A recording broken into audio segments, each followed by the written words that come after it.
अस्सलाम वालेकुम नाजरीन, मैं हूं अहमद मंसूर। अमेरिका ने ईरान की जौहरी तनसीबात को B-2 बमबार तैयारों के जरिए निशाना बनाया। उसके 30 घंटे बाद एक बहुत बड़ा फैसला, जिसकी तवक्को तो थी, लेकिन इस हवाले से ये अमकानात मौजूद थे कि शायद ईरान इस हद तक ना जाए, लेकिन ईरान ने सोचो विचार के लिए 30 घंटे लिए, मगजमारी की, तमाम सूरत हाल का अहाता किया कि इसके नताइज क्या होंगे। ईरान के हवाले से ईरान के अवाम को क्या मुश्किल सूरत हाल और चैलेंजेस का सामना करना पड़ सकता है। मौजूदा जो ईरानी रजीम है, उसके लिए भी ये कोई आसान फैसला नहीं है।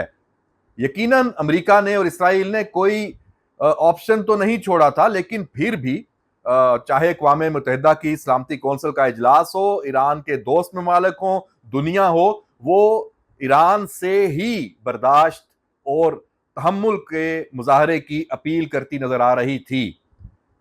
फौरी बात तो ईरान ने इसराइल पे एक अटैक किया था। जैसे ही ये बमबार तैयारे B-2 इन्होंने ईरानी जौहरी तनसीबात पर हमला किया था, लेकिन उसके बाद फिर खामोशी हो गई थी।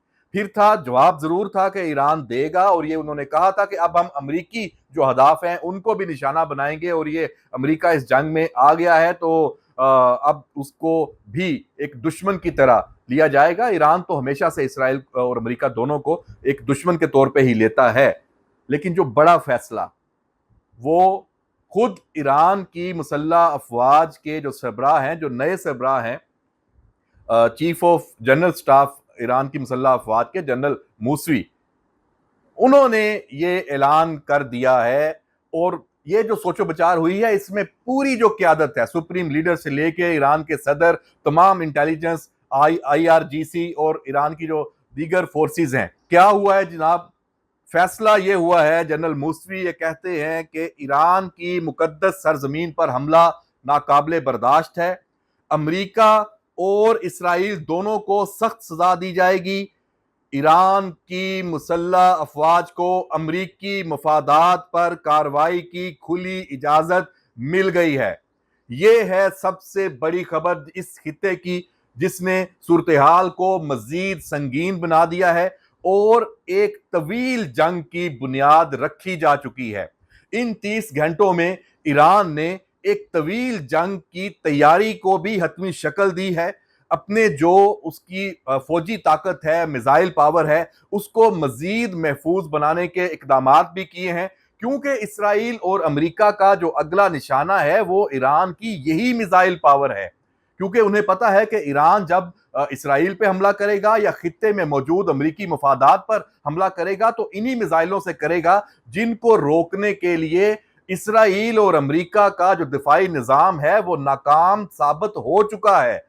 ये मिसाइल फायर होते हैं और अपने अहदाफ पर गिरते हैं और तबाही मचाते हैं। आयरन डोम हो, एरो 3 हो, या अमेरिकी थार्ड हो, या दीगर जो मिसाइल डिफेंस सिस्टम्स हैं, वो मुकम्मल तौर पे रोकने में कामयाब नहीं हो पा रहे। इसलिए ईरान ने भी एक तो अपने इस मिसाइल जो इसकी कुव्वत है उसको बरकरार रखने के लिए, उसको महफूज बनाने के लिए, और नई प्रोडक्शन, नए मिसाइल बनाने के लिए जो उनकी फैक्ट्रियां हैं और खुफिया मकामात पे, वहां भी काम तेज कर दिया है। इसके साथ साथ, क्योंकि जो खित्ते में अमरीकी मुफादात हैं उनको निशाना बनाना है और जंग एक तवील मरहले में दाखिल होने जा रही है, तो उसके लिए जो ईरान की प्रॉक्सीज हैं उनके साथ निगोसिएशन, बातचीत और उनकी सपोर्ट, वो उसको भी लाइन अप कर लिया गया है। और इसमें जो रूस ने ईरान का साथ देने का जो फैसला किया है, जो ईरान के वजीर खारजा हैं, सदर प्यूटन से मिले हैं, वहां उसके बाद ही ये फैसला सामने आना कि अमरीकी मफादात को निशाना बनाया जाएगा और आबनाए हरमस को बंद करने की बात, और मुआशी सरगर्मियां जो इलाके के समंदर हैं वहां पे तेल की आमदोरफ्त, सबको निशाना बनाना, तो ये एक ऐसा चैलेंज है जिसके बाद अब अमेरिका और इसराइल एक तो ईरान पर जवाबी हमले, जवाबी कार्रवाई भी करेंगे, लेकिन इसके साथ साथ अब उनका जो दबाव है वो खित्ते के दीगर ममालिक पे भी होगा और दुनिया पे होगा कि देखें जी, ये तो अब आप भी इसमें शामिल हो गए हैं नुकसानात में, जो आपको भी इस जंग के और ईरान के इकदामात से नुकसान होंगे, तो आप भी इस जंग में आए। अपना कोई नहीं बताएंगे कि भाई ये जंग शुरू हमने की है, ईरान को मुश्तल हमने किया है, इश्तियाल हमने दिलाया है, और बिल्कुल कोई जायज वजह नहीं बनाई, एक नाजायज वजह बनाई है। और सलामती कौंसिल से लेके OIC से लेके हर जगह खुद अमेरिका के अंदर से भी आवाजें उठ रही हैं कि आप सदर ट्रंप के खिलाफ भी, कि आप एकदम इस जंग में जो शामिल हो गए हैं वो उसके खिलाफ मुजाहरे शुरू हो गए हैं।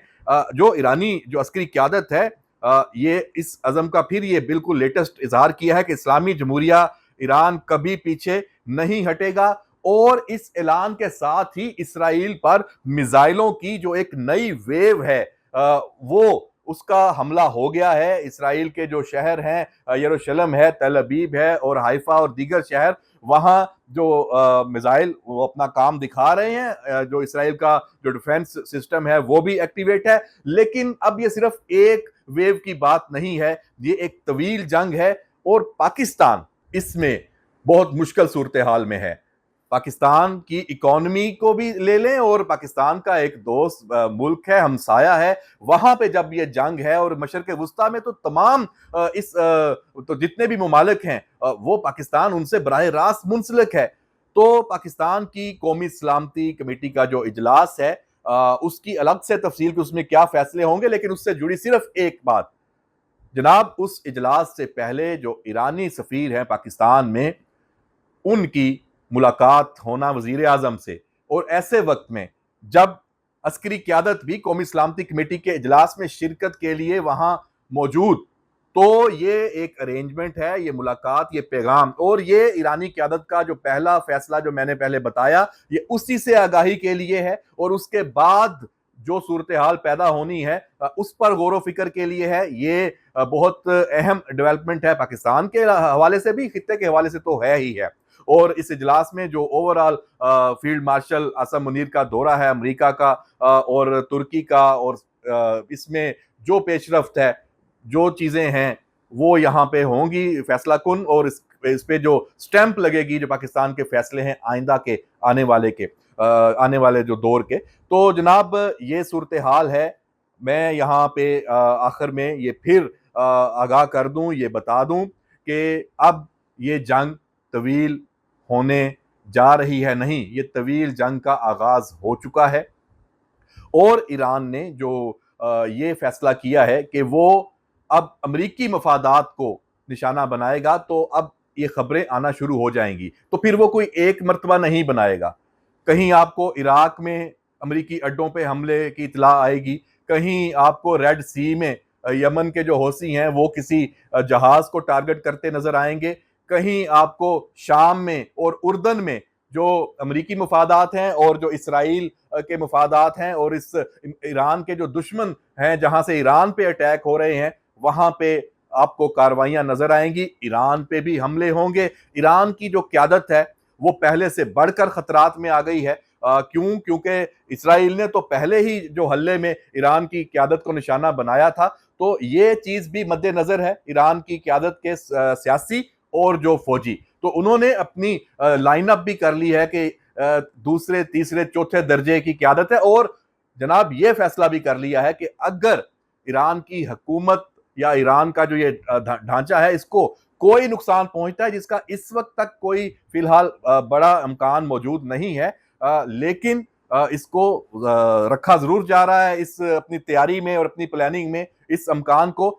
उसके लिए फिर जो एक तवील एक आप कह लें इंसर्जेंसी है, अगर और जो खित्ते में जो ऐसे अटैक्स हैं जिनको आप कह सकते हैं कि जैसे पाकिस्तान में और दुनिया इसको दहशतगर्दी की जंग कहती है, तो फिर ईरान इससे भी पीछे नहीं हटेगा। ईरान तमाम तर वसाइल अपने झोंकने जा रहा है, और उसने फैसला कर लिया है कि आर या पार, और अपनी जो तारीख है उसको रकम करना है। ये सूरत हाल बिल्कुल भी कोई ऐसी नहीं है कि इससे दुनिया मुतासर नहीं होगी। दुनिया एक शदीद खतरे में आ चुकी है। आगाज इसराइल ने किया है और उसको बढ़ावा अमेरिका ने दिया है, और ईरान भी पीछे नहीं हट रहा। देखते हैं आगे क्या होता है। इस सारी सूरत हाल पर नजर रखेंगे। इजाजत दीजिए, अल्लाह हाफिज।